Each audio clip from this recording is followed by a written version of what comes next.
بسم اللہ الرحمن الرحیم۔ السلام علیکم ورحمۃ اللہ۔ سامعین، آج ہم پیش کر رہے ہیں حضرت صالح علیہ السلام اور ان کی قوم کا ایک واقعہ کہ کس طرح اس قوم نے حضرت صالح علیہ السلام سے معجزہ طلب کیا اور پھر تکذیب کرنے کی وجہ سے کس طرح ان پر اللہ تبارک و تعالیٰ کا عذاب نازل ہوا۔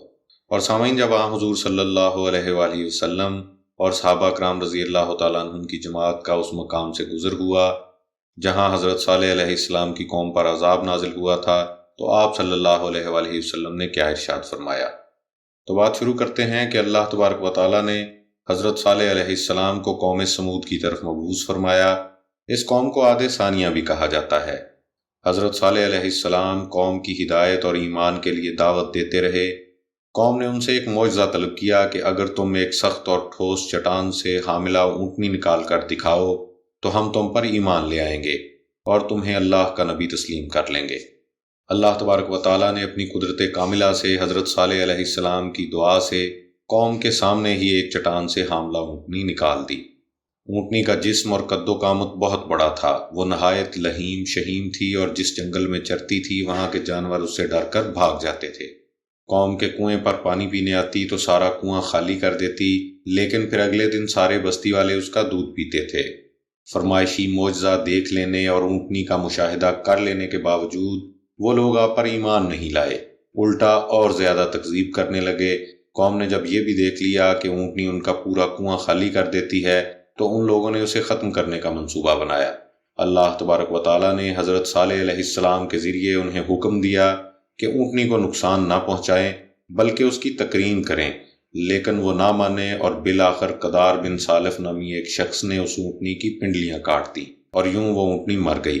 انہوں نے اسی پر بس نہیں کی بلکہ خود حضرت صالح علیہ السلام کو بھی قتل کرنے کا منصوبہ بنانے لگے۔ اللہ تبارک و تعالیٰ کا ضابطہ یہی ہے کہ جب کوئی قوم فرمائشی معجزہ طلب کرتی ہے تو نبی کی دعا سے اللہ تبارک و تعالیٰ وہ معجزہ عطا تو کر دیتے ہیں، لیکن اس کے باوجود وہ قوم ایمان نہ لائے تو اس پر عذاب نازل ہونے میں زیادہ وقت نہیں لگتا۔ جب اس شخص نے اونٹنی کے پاؤں کاٹ ڈالے تو حضرت صالح علیہ السلام نے ان سے فرمایا کہ اب تم اللہ کے عذاب کا انتظار کرو، 3 دن کے بعد تم پر عذاب آئے گا۔ سورہ ہود کی آیت نمبر 65 میں ارشاد ہے کہ تم اپنے گھروں میں 3 دن تک فائدہ حاصل کرو، یہ ایسا وعدہ ہے جو جھوٹا نہیں ہے۔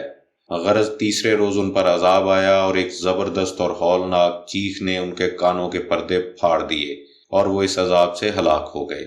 امام احمد رحمۃ اللہ علیہ نے حضرت جابر رضی اللہ تعالیٰ عنہ سے روایت نقل کی ہے، فرماتے ہیں کہ جب رسول اللہ صلی اللہ علیہ وآلہ وسلم مقام حجر جو قوم سمود کی بستی تھی اس پر سے گزرے تو ارشاد فرمایا کہ معجزات کا مطالبہ مت کرو۔ صالح علیہ السلام کی قوم نے معجزہ طلب کیا تھا تو بطور معجزہ جو اونٹنی ان کو دی گئی تھی وہ اس شگاف، آپ صلی اللہ علیہ وآلہ وسلم نے اشارہ فرما کر بتلایا کہ وہ اس شگاف سے واپس جاتی تھی اور اس شگاف سے آتی تھی۔ قوم سمود نے اپنے رب کے حکم کی نافرمانی کی اور اونٹنی کی پنڈلیاں کاٹ ڈالیں، اور معمول یہ تھا کہ ایک روز وہ اونٹنی ان کے کنویں کا سارا پانی پی لیتی تھی اور دوسرے روز سب بستی والے اس کا دودھ پیتے تھے۔ انہوں نے اس کی قدر نہ کی اور چند بدبختوں نے اس اونٹنی کی پنڈلیاں کاٹ ڈالیں، تو اللہ تبارک و تعالیٰ کی طرف سے ایک زبردست چیخ نے ان کو تباہ کر ڈالا اور آسمان کے نیچے ان کی قوم کا ہر فرد ہلاک ہو گیا سوائے ایک شخص کے جو حرم کعبہ میں تھا۔ آپ صلی اللہ علیہ وآلہ وسلم سے پوچھا گیا کہ یا رسول اللہ صلی اللہ علیہ وآلہ وسلم وہ کون ہے؟ فرمایا کہ اس کا نام ابو رغال ہے، اور جیسے ہی وہ حرم سے باہر نکلا تو اسے بھی اسی عذاب سے دوچار ہونا پڑا جس نے اس کی قوم کو تباہی سے دوچار کیا تھا۔ اس طرح پوری قوم سمود کو صفحہ ہستی سے نیست و نابود کر دیا گیا۔ سامعین، یہ سفر جس میں حضرت صلی اللہ علیہ وآلہ وسلم کا گزر دیار سمود پر ہوا غزوہ تبوک کا سفر تھا۔ راستے میں دیار سمود جس کا قرآنی نام حجر ہے پر گزر ہوا تو صحابہ کرام رضی اللہ تعالیٰ عنہ اجمعین نے وہاں پڑاؤ ڈالا۔ بعض صحابہ نے ان کنوؤں سے پانی بھی پیا جن سے قوم سمود کے لوگ پانی پیتے تھے، اور اس پانی سے آٹا گوندا سالن پکائے۔ جب حضور اقدس صلی اللہ علیہ وآلہ وسلم نے دیکھا تو حکم فرمایا کہ اپنی ہانڈیاں الٹ دیں اور آٹا اپنے اونٹوں کو کھلا دیں، اور اس کے بعد آپ صلی اللہ علیہ وآلہ وسلم نے فوراً صحابہ کرام رضی اللہ تعالیٰ عنہ کو لے کر وہاں سے کوچ کر لیا، اور صحابہ رضی اللہ تعالیٰ عنہ سے فرمایا کہ جلدی جلدی وہاں سے نکل جائیں، کیونکہ یہ وہ مقام تھا جہاں پر عذاب الہی نازل ہوا تھا۔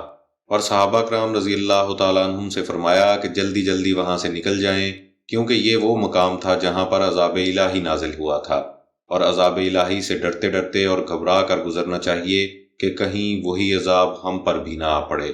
چنانچہ حدیث مبارکہ میں آتا ہے کہ آپ صلی اللہ علیہ وآلہ وسلم نے صحابہ رضی اللہ تعالیٰ عنہم کو حکم فرمایا کہ اس مقام سے روتے ہوئے اور استغفار کرتے گزریں، جس کی علت بھی یہی بیان فرمائی کہ مجھے ڈر ہے کہ کہیں تم پر بھی وہی عذاب نہ آ جائے جو ان پر یعنی قوم سمود پر آیا تھا۔ حضور اقدس صلی اللہ علیہ وآلہ وسلم جب اس کنویں پر پہنچے جہاں سے وہ اونٹنی پانی پیتی تھی، تو آپ صلی اللہ علیہ وآلہ وسلم نے صحابہ کرام رضی اللہ تعالیٰ عنہم کو بتلایا کہ وہ اونٹنی کہاں سے آتی تھی اور کس راستہ سے پانی پی کر واپس جاتی تھی، اور اس واقعہ کے متعلق بعض باتیں بیان فرمائیں۔